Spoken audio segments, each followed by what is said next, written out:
సమయంలో 13వ అధ్యాయం 14.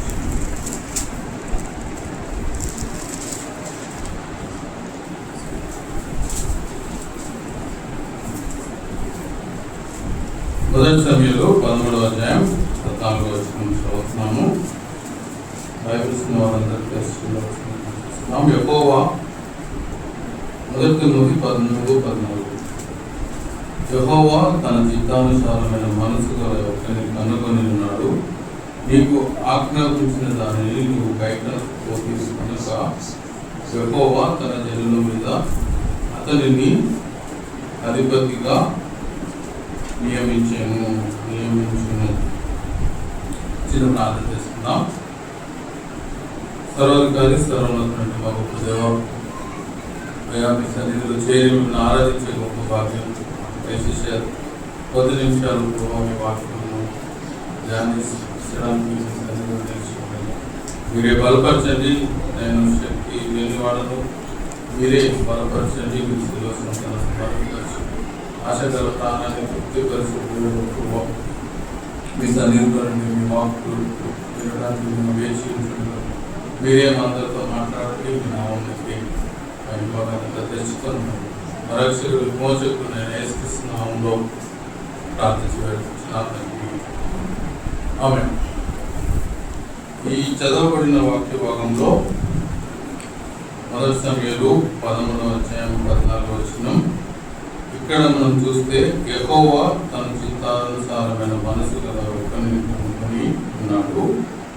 నీకు ఆజ్ఞాపించిన దానిని నీవు కైకొనకపోతే కనుక యెహోవా తన జనుల మీద అతనిని అధిపతిగా నియమించాను అనే మాట మనం చూస్తాం. ఇక్కడ ఇద్దరు వ్యక్తులు మనం చూస్తాం. ఇంకొక వచనం కూడా చదువుకుందాం. నెక్స్ట్ పేజ్ చూస్తే 15వ అధ్యాయంలో 22వ వచనంలో చూస్తున్నాం. 15వ అధ్యాయం 26వ వచనం.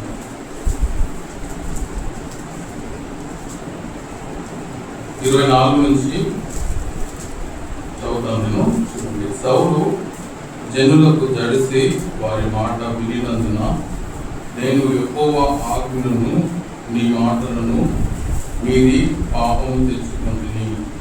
కాబట్టి నీవు నా పాపమును పరిహరించి నేను యెహోవాకు మొక్కునట్లు నాతో కూడా తిరిగి రమ్మని సమూయేలును వేడుకొనెను.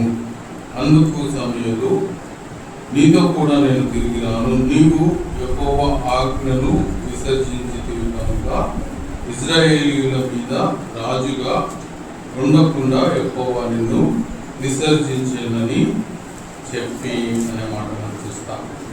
సో ఇక్కడ ఒక వ్యక్తి ఉన్నాడు. అతను ఎవరు? సౌలు కదా. సౌలును యెహోవా విసర్జించాను అనే మాట మనం చూస్తాం. ఇంతకుముందు చదువుకున్న వచనంలో మరి మనం చూస్తే మొదటి సమయంలో 13-14 చూస్తే అక్కడ యెహోవా చిత్తానుసారం గల నడుచుకునే ఒక వ్యక్తిని నేను రాజుగా నియమించింది అన్నాడు. ఎవరు అతను? ఎవరు?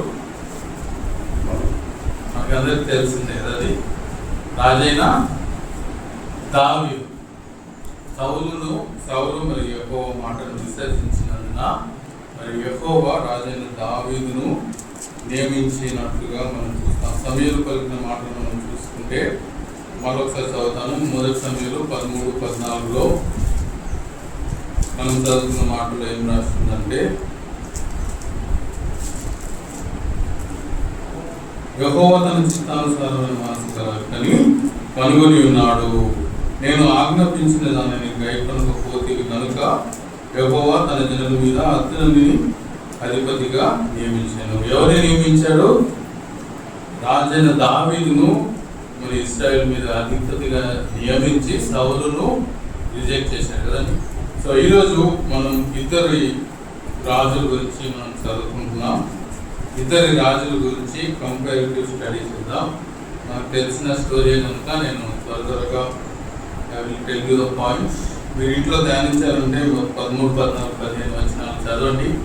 అధ్యాయాలు మొదటి సమయంలో 13, 14, 15 అధ్యాయాలు చదివితే you will get the whole picture. ఇక్కడ ఇద్దరు రాజులు ఉన్నారు. ఒకరు కింగ్ సాల్ కదండి. రాజైన సౌలు, ఇంకొకటి రాజైన దావీదు. మరి ఇద్దరిని మరి సమూయేలు అభిషేకిస్తాడు. సౌలును ఎప్పుడు అభిషేకిస్తారంటే మరి ఇశ్రాయేలీయులందరూ సమూయేలు దగ్గరికి వచ్చి మాకు ఒక రాజు కావాలి అని ఇశ్రాయేలీయులు కోరుకుంటారు. మరి దేవుడు వారికి న్యాయాధిపతులను ఇచ్చినప్పుడు న్యాయాధిపతులు కాదు, మరి ఇతర రాజ్యముల లాగా లోక మర్యాద చొప్పున మాకు కూడా రాజు కావాలని సమూయేలును అడిగినప్పుడు వారి యొక్క చింత ప్రకారం మరి సమూయేలు దేవుని మొరపెట్టినప్పుడు మరి దేవుడు సమూయేలుకు చెప్తాడు, సౌలును అభిషేకించు, సౌలును రాజుగా చేయమని సౌలును రాజుగా చేస్తాడు. సౌలుకు మరి యొక్క సౌలు గాడిదలను చూసుకునేవాడు. సౌలు దీనమైన కుటుంబం నుంచే వచ్చినవాడు సౌలు అని మనం చూస్తాం. దావీదు మనందరికి తెలుసు కదా, ఒక గొర్రెల కాపరి. మరి ఇద్దరు మరి దీనమైన కుటుంబం నుంచి వచ్చిన వారే, దీన స్థితిలో నుంచి వచ్చిన వారే. మరి రాజైన సౌలు మరి దేవుని మాట వినకుండా, మరి దేవుని మాట వినప్పుడు మరి రాజైన దావీదును అభిషేకించినట్టుగా మనం చూస్తాం. సమూయేలు ఇద్దరిని అభిషేకిస్తారు. మరి ఇద్దరి మైండ్ సెట్స్ లో డిఫరెన్సెస్ ని నేను ఈరోజు మరి ధ్యానం చేయాలని మీ మధ్య నిలిచి ఉన్నాను. మనకు తెలిసిన స్టోరీ కాబట్టి త్వరగా నేను వచనాలు చెప్పుకుంటా వెళ్ళిపోతాను. అదే మొదటి సమూయేలులో నుంచే మనం చాలా వచనాలు చూసుకుందాం. 15-17 చూసుకుందాం. మొదటి సమూయేలు 15-17 నేను చదువుతున్నాను. 1 సమూయేలు 15-17 మనం చూస్తే, అందుకు సమూయేలు, నీ దృష్టికి నువ్వు అల్పుడుగా ఉన్నప్పుడు ఇశ్రాయేలు గోత్రములకు శిరస్సు వైతివి. యెహోవా నిన్ను ఇశ్రాయేలు మీదుగా రాజుగా అభిషేకించును అని. మరి సమూయేలు సౌలు విషయంలో మాట్లాడుతున్నాడు.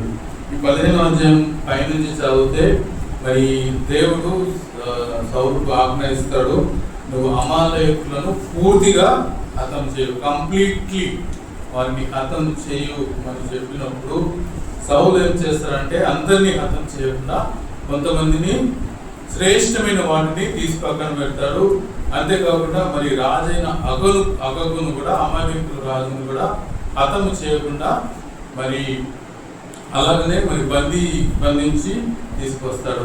సో బంధించి తీసుకొచ్చినప్పుడు మరి సౌలు పలుకుతున్న మాటలు ఏంటంటే, దేవుడు నువ్వు అల్పుడమైనప్పుడు నిన్ను రాజుగా చేశాడు కదా, మరి దేవుని ఆజ్ఞకు నువ్వెందుకు విధేయుడు కాలేదు అని సౌలు మరి సమూయేలు సౌలును ప్రశ్నిస్తున్నట్టుగా మనం చూస్తాం. సో ఇక్కడ మనం చూస్తే సౌలు మరి దేవుని ఆజ్ఞకు విధేయుడు కాలేదు. అంతేకాకుండా మరి 13వ వచనంలో మరి దేవుడు వచ్చి హెచ్చరించినప్పుడు 15-13లో మనం చూసినట్లయితే మరి తర్వాత అతడు సౌలు వద్దకు రాగా, సౌలు 15-13 చదువుతున్నాను నేను. సౌలు, యెహోవా వలన నీకు ఆశీర్వాదం కలుగును గాక, యెహోవా ఆజ్ఞను నేను నెరవేర్చితిననగా. ఇక్కడ ఏమంటున్నాడంటే సౌలుకు మరి సమూయేలు వచ్చి చెప్తాడు, నువ్వు దేవుని ఆజ్ఞకు నువ్వు ఎందుకు లోబడలేదు అని చెప్పినప్పుడు సౌలు ఇస్తున్న ఆన్సర్ ఏంటంటే, నేను ఎక్కువ ఆజ్ఞను నెరవేర్చితిని కదా.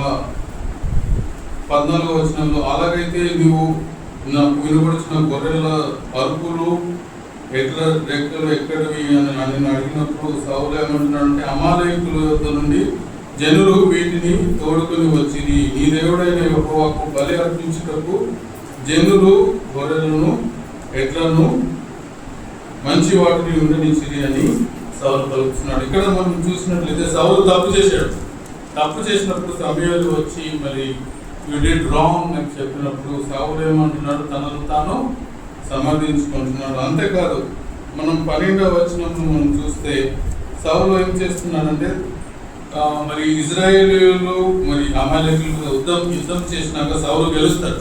గెలిచిన తర్వాత సౌలు ఏం చేస్తున్నాడంటే 12వ అధ్యాయంలో మనం చూస్తే సౌలు తన కొరకు ఒక చోటు ఏర్పరచుకొని ఈ సెట్టింగ్ సెల్ఫ్ ప్లేస్, తన నామంను తాను హెచ్చించుకున్నాడు. ఒక మాన్యుమెంట్ క్రియేట్ చేశాడని 12వ అధ్యాయంలో ఇంగ్లీష్లో చదివితే ఉంటుంది.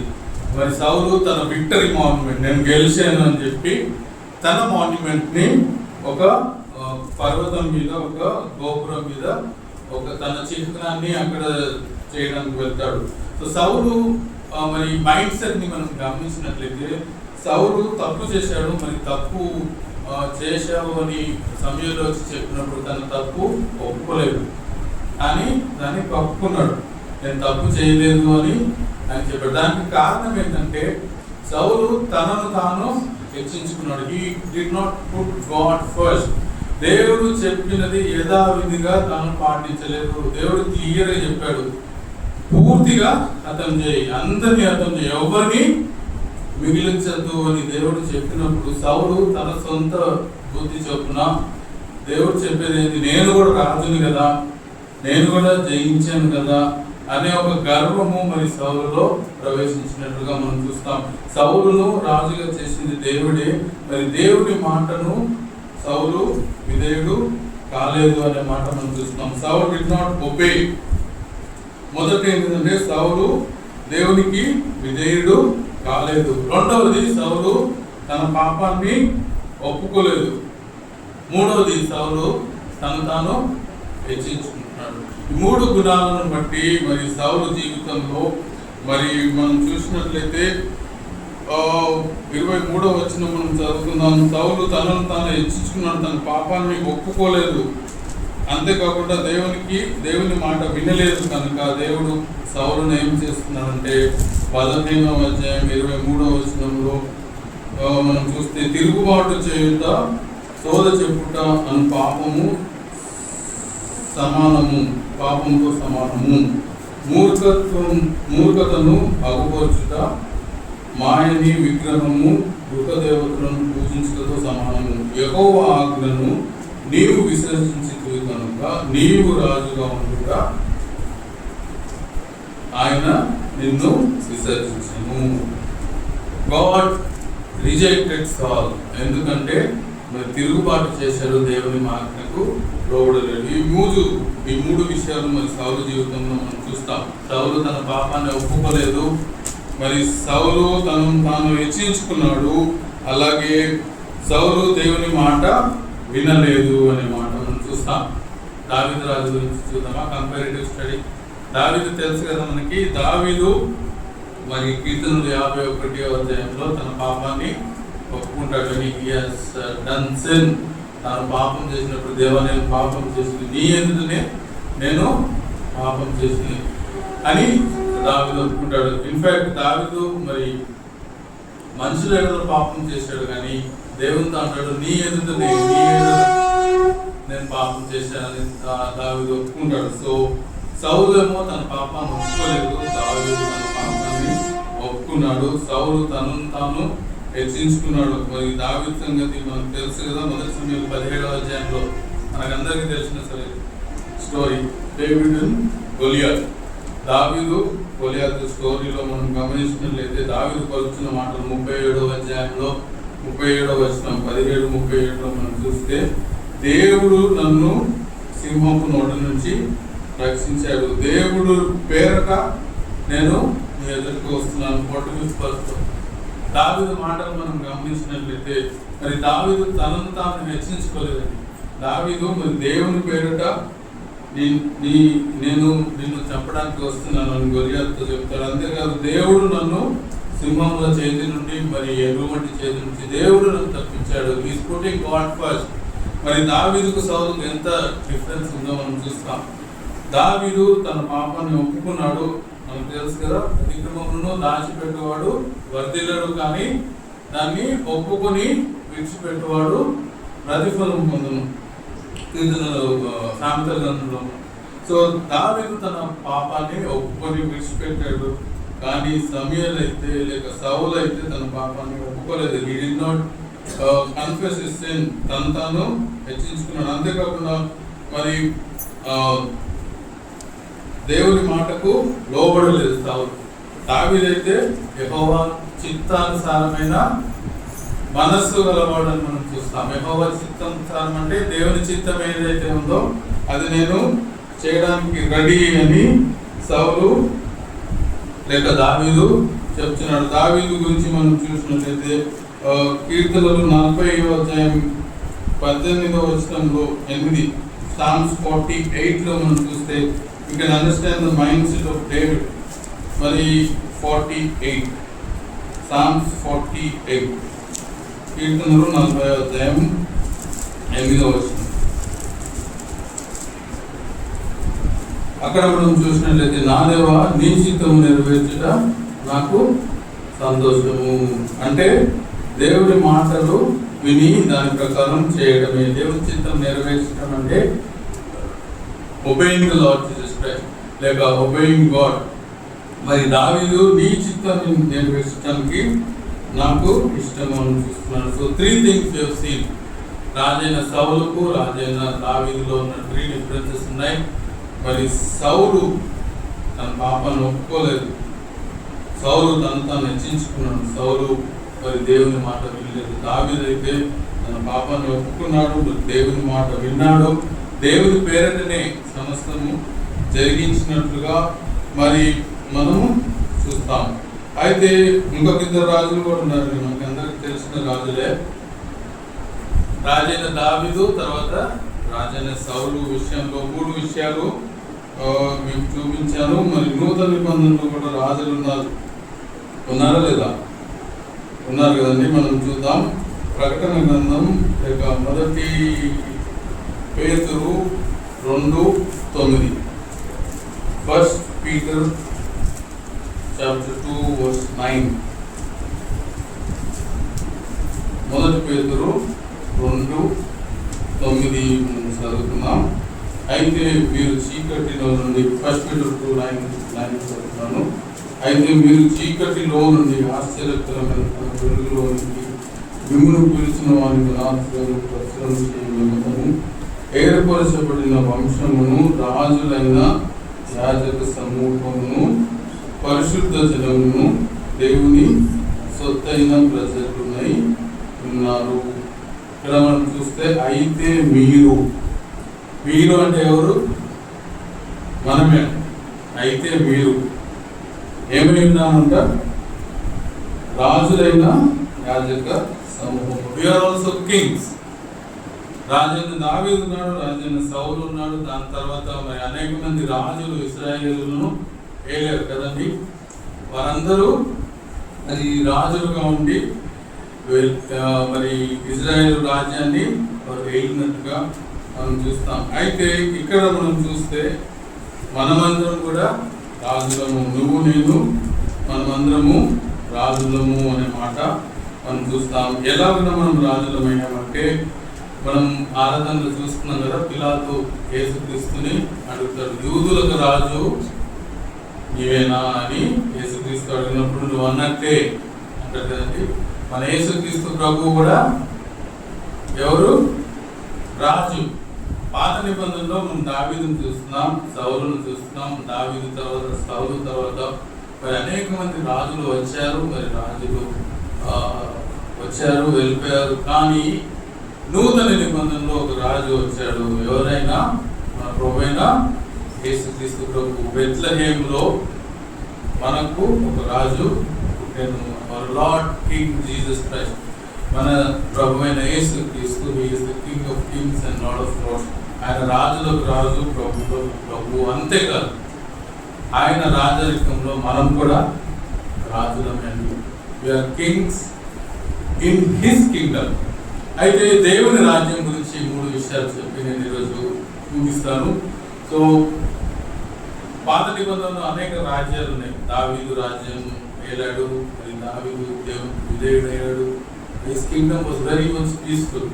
మరి రాజుగా అయిన దావీదు ఉన్నప్పుడు మరి దేవునికి విధేయుడయ్యాడు. కానీ చివరికి వచ్చే వరకు మరి దావీదు కూడా మరి పాపం చేసి మరి అనేక భార్యలను పెళ్లి చేసుకుని మరి ఎండింగ్ వరకు మరి ఆయన రాజరికం మనం చూసినట్లయితే ఎన్నో యుద్ధాలు, ఎన్నో కష్టాలు ఆయన రాజ్యంలో మనం చూస్తాం. రాజైన సౌలు రాజ్యంలో కూడా అనేక కష్టాలు. తర్వాత ఇజ్రాయేలు రాజు, యూదుల రాజులు అనేక మంది వచ్చారు. కానీ ఆ రాజులందరూ ఉన్నారా పోయారా?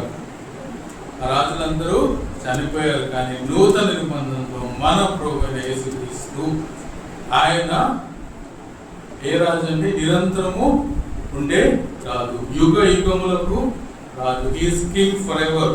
మరి మన రాజ్యము, దేవుని రాజ్యము, it is an eternal kingdom అని మనం చూస్తాం. దేవుని సంకల్పాన్ని మనం ఆలోచన చేసినప్పుడు మరి పాత నిబంధనలో ఇశ్రాయేలీలు రాజును కోరుతున్నారు. They wanted a king to rule over them.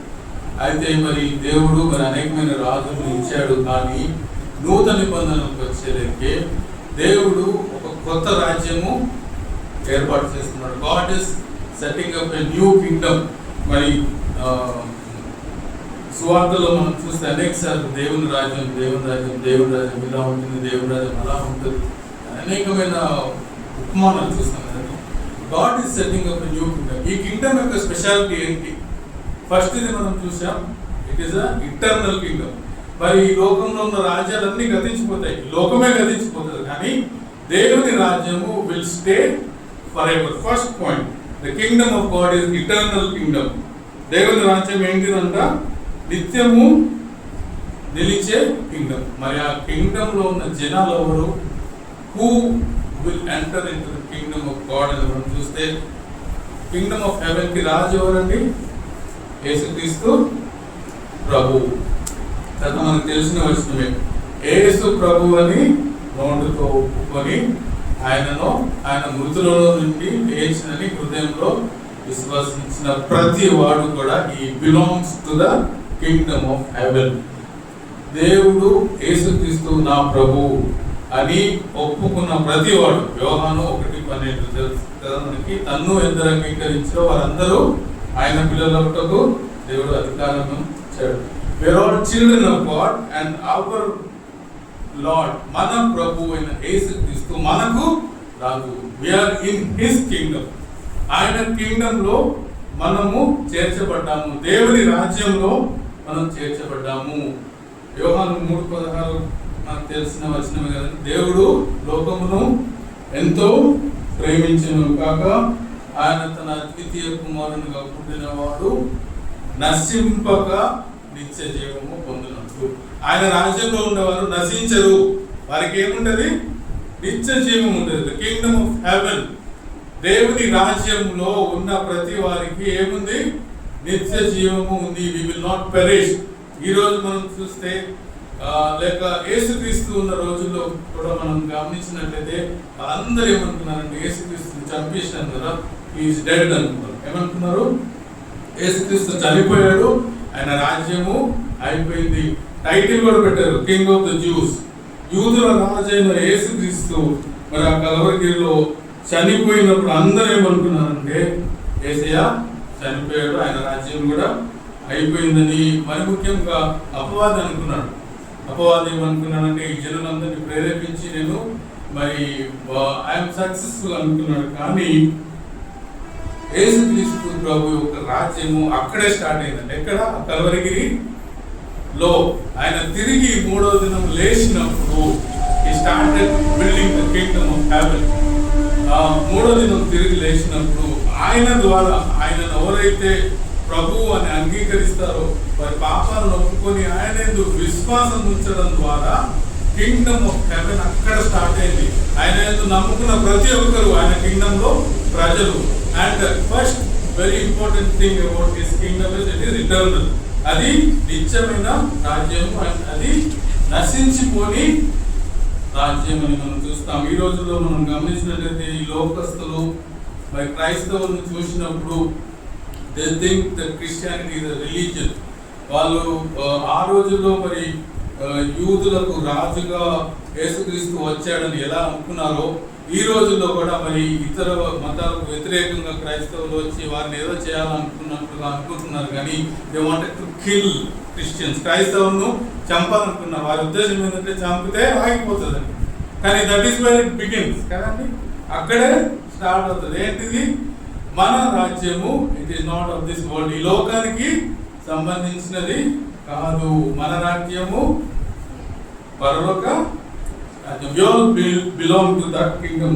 ఈ లోకంలో మన శరీరము గతించిపోవచ్చేమో, కానీ మన ఆత్మ it is preserved in lord Jesus Christ. మనము దేవునికి చెందిన వారము. మనం చనిపోయిన తర్వాత మన ఆత్మ దేవుని దగ్గరికి వెళ్తుంది. సదాకాలము మనం ఆయనతో కూడా ఉంటాము.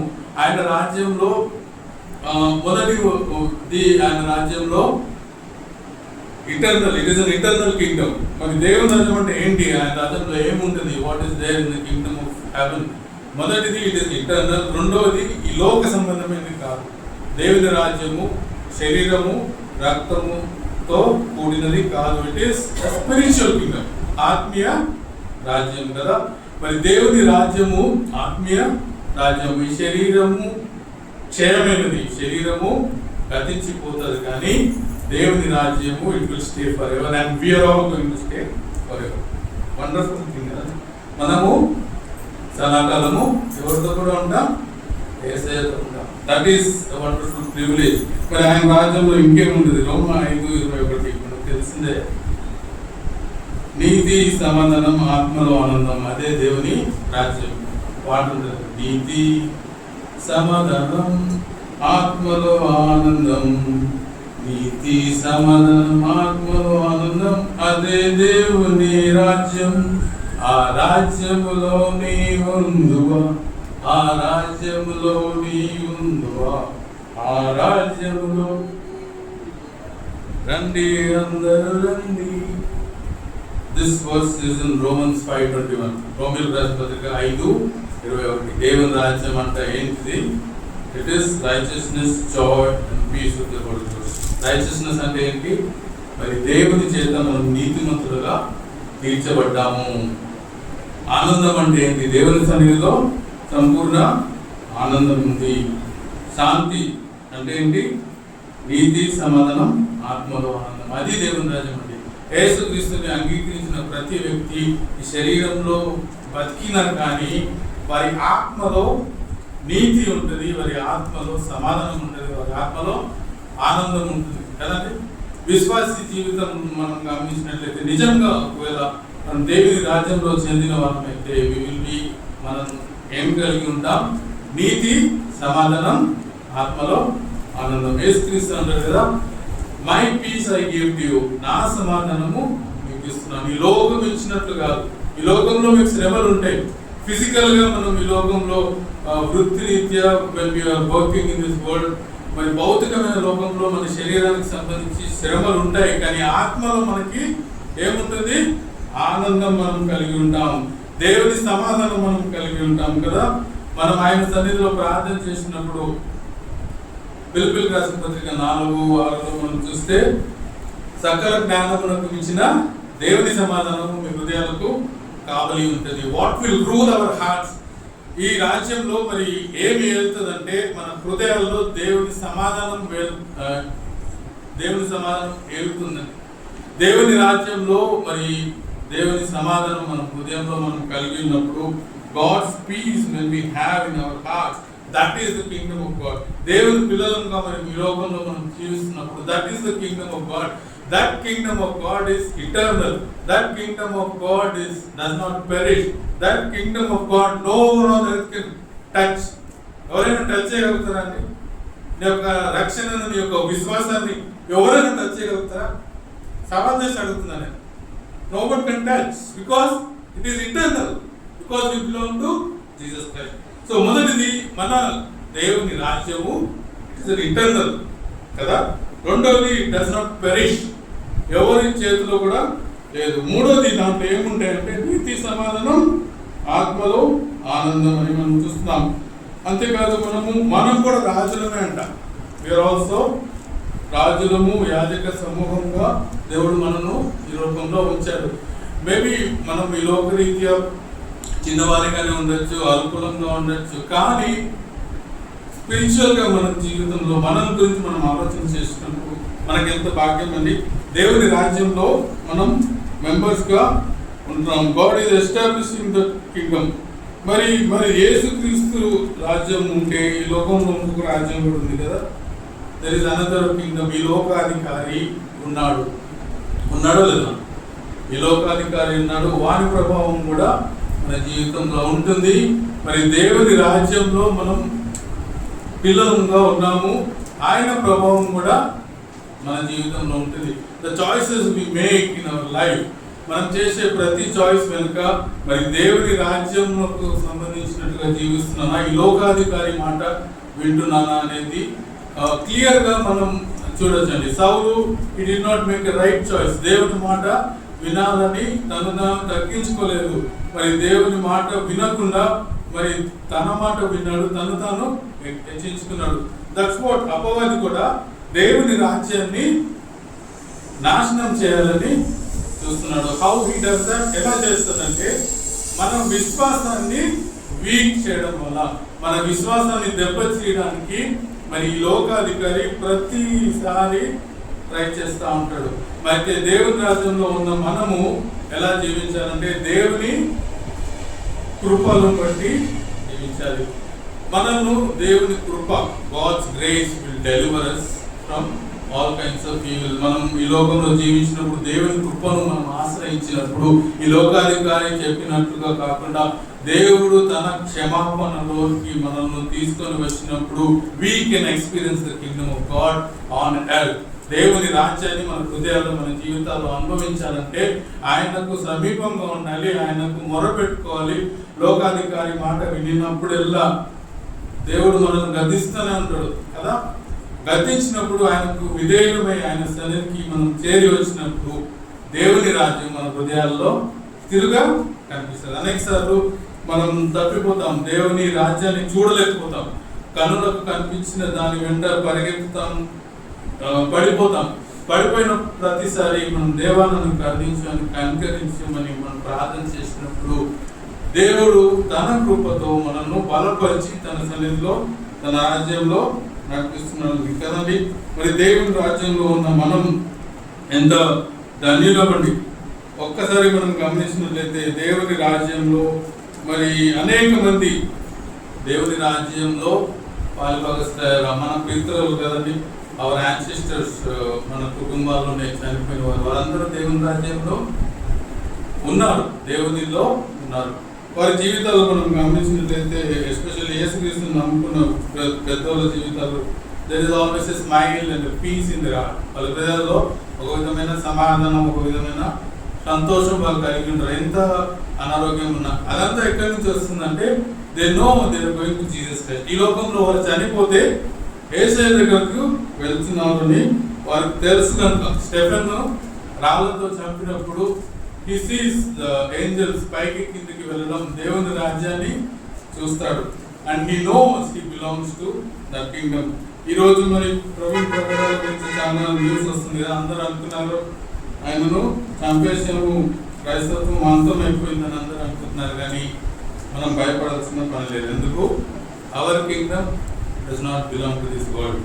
మన రాజ్యము ఈ లోకానికి సంబంధించింది కాదు. దేవుడు తన క్రియలు జరిగించుకుంటాడు. మరి క్రైస్తవులు హతసాక్షులు అయినప్పుడల్లా there was a great revival. ఎప్పుడైతే క్రైస్తవులు మనం హిస్టరీలో చూసినప్పుడు హతసాక్షులు అయినప్పుడు మరి దేవుని కార్యాలు మరి ఇంకా ఎక్కువగా మరి దేవుడు మరి హృదయాల్లో జరిగిస్తారు. ఆయన సంకల్పం చొప్పున ఆయన సమస్తము మన శరీరం we belong to Jesus Christ కదా. మీరు మీ సొత్తుగారు, విలువతో కొనబడిన వారు. మనల్ని దేవుడు కొన్నాడు కాబట్టి మనల్ని ఎప్పుడు ఉంచాలో ఎప్పుడు తీసుకోవాలో ఆయనకు తెలుసు. కాబట్టి ఆయన రాజ్యంలో మనం ఉన్నాం కాబట్టి మరి ఈ లోకం నుండి మనం వెళ్ళినప్పుడు ఆయన రాజ్యంలోనికి వెళ్దామనే నిరీక్షణ అనే విశ్వాసం, ఆయన రాజ్యంలో మనం జీవిస్తున్నామనే విశ్వాసంతో మనం ఈ లోకంలో జీవించినప్పుడు మన హృదయంలో ఏముంటుందండి? నీతి, సమాధానం, ఆత్మలో ఆనందం. అదే దేవుని రాజ్యం. అటువంటి దేవుని రాజ్యంను మన హృదయంలో మనం కలిగి ఉన్నామా? మరి ఒకవేళ ఇప్పటి వరకు దేవుని రాజ్యంలో నువ్వు పాలువాడు కాలేదేమో, దేవా నేను పాపిని, నన్ను క్షమించు, యేసు ప్రభు అని నీ నోటితో ఒప్పుకొని యేసు మృతులలో నుండి తిరిగి లేచాడని నీ హృదయంలో విశ్వసిస్తే you will become the part of the kingdom. ఆ దేవుని రాజ్యంలో నీవు పాలుభాగస్తుడు అవుతావు. ఒకవేళ విశ్వాసంగా మన జీవితంలో మరి దేవుని రాజ్యాన్ని మనం మర్చిపోయి ఒకవేళ లోకాధికారి మాటలు, ఈ లోకాధికారి ప్రభావంలో మనం జీవిస్తున్నట్లయితే we always have God's grace. దేవుని కృప మనకు ఎల్లప్పుడూ ఉంది. దేవా నన్ను క్షమించు అన్నప్పుడు తన కృపలోనికి దేవుడు మనల్ని తీసుకువస్తాడు. మనం ఎవరికి భయపడాల్సిన అవసరం లేదు. Our kingdom belongs to heaven. ఈ లోక సంబంధమైనది కాదు, మన రాజ్యం పరలోక సంబంధమైన రాజ్యం. మన దేవుడు రాజులకు రాజు, ప్రభువులకు ప్రభు. అనేక మంది అనేక విధాలుగా మరి అంతం చేయాలని చూశారు, కానీ మన దేవుడు నిత్యము నివసించే దేవుడు, ఆది అంతము లేనివాడు. ఆ దేవుడు ఒకరోజు రానే ఉన్నాడు. మనం కూడా ఆయనతో పాటు ఉండడానికి తీసుకొని వెళ్ళినటువంటి ఇటువంటి గొప్ప భాగ్యం మనకు దయచేసిన దేవునికి విధేయులమే. మరి ఆయన రాజ్యంలో మనం ఉన్నామని జ్ఞాపకం చేసుకుంటూ మరి దేవునికి రాజ్యములకు తగినట్టుగా ఈ లోకంలో మనం జీవించినట్లయితే మన హృదయంలో శాంతి సమాధానాలు, దేవుని రాజ్యం మనం కలిగి ఈ లోకంలో జీవించగలము. ఆ విధంగా మనం జీవించడానికి దేవుడు సహాయం చేయను గాక. మనందరం కూడా మనం ఆ విధంగా జీవించాలని తీర్మానం చేసుకొని ముందుకు సాగడానికి దేవుడు సహాయం చేయను గాక. ప్రార్థన చేసుకుందాం. సర్వాధికారి సర్వోన్నతుని మా గొప్ప దేవా, మా జీవితాల్లో మీరు చేసిన మేలన్నింటిని బట్టి మీకు తెలుస్తాం. ముఖ్యంగా మరి దేవుని రాజ్యంలో పాలుభాగస్తులుగా చేశారు అయ్యా. మీ యొక్క రాజ్యము నిత్యమైన రాజ్యము, మీ యొక్క రాజ్యము పరలోక సంబంధమైన రాజ్యము. మీ యొక్క రాజ్యంలో నీతి, సమాధానం, మార్పును, ఆనందం కలిగి ఉంటాం. ఈ లోక సంబంధమైన కాదని మేము నేర్చుకున్నప్పుడు ఈ రాజ్యంలో మమ్మల్ని బాగా పాలుభాగస్తులుగా చేసి లోకంలో మమ్మల్ని నడిపిస్తున్నారు. మీ చిత్తానుసారంగా మమ్మల్ని మా యొక్క ఉద్యోగాల్లో, మా యొక్క పనులన్నింటిలో మమ్మల్ని సొసైటీలో మెంబర్స్గా ఉంచి మీరు నడిపిస్తున్నారు. బిలాంగ్ టు యూ, మీకు చెందిన వారని మేము జ్ఞాపకం చేసుకొని ప్రభా మీ యొక్క కృపలో మేము సాగడానికి మమ్మల్ని బలపరచండి. ఇంకా గొప్పగా కార్యాలు జరిగించండి. చేరువచ్చిన ప్రతి ఒక్కరిని మీరు జ్ఞాపకం చేసుకోండి. మరి సాయంత్రం జరిగే గృహ కూడికలో కూడా మీరు తోడైన నడిపించండి.